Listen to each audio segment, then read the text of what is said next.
Apple may be preparing for its next generation of the iPhone. I'm Deborah Kahn. You're watching Asia Today. I'm joined now by Asia Tech editor Juro Osawa. Okay, Juro, we've heard the iPhone 5 may have a bigger screen, but what do we know? So we heard that Apple has placed orders for mobile screens that are larger than the current iPhone screens, and people say it's at least 4 inches as opposed to 3.5 for the current iPhone. Okay, is this surprising given the fact that some of Apple's competitors like Samsung have larger smartphone devices? I mean, is this a sign that maybe Apple is copying its competitors and actually threatened by the competition? Well, on one hand, it's true that the market is very crowded now with all different kinds of smartphones that come in different sizes, but not necessarily. It doesn't necessarily mean that Apple is being threatened. And Apple's strength lies more in the fact that it has all the applications and user interface, the whole ecosystem it has built around the iPhone. And other companies haven't been as successful to do that.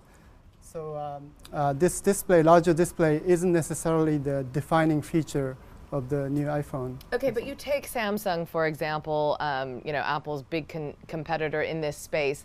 How are the sales of the Galaxy, the larger screen, doing for Samsung? Samsung's Galaxy phones are doing really well, and it's really helping Samsung's earnings as well.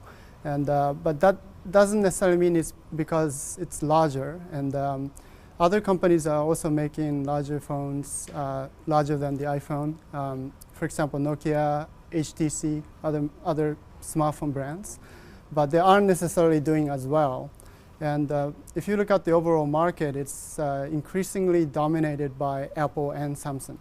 Okay, so we know from components manufacturers that Apple's asked them to make larger screens, but I guess the question that everyone really wants to know is, when will the next generation come out? And given the fact, if you look at past manufacturing versus when the phone actually appeared on market, what is the time duration?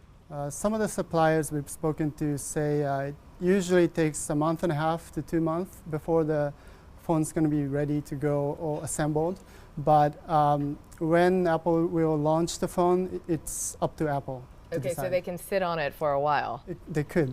Okay, yes. Great. Thank you so much, Juro Osawa in Hong Kong.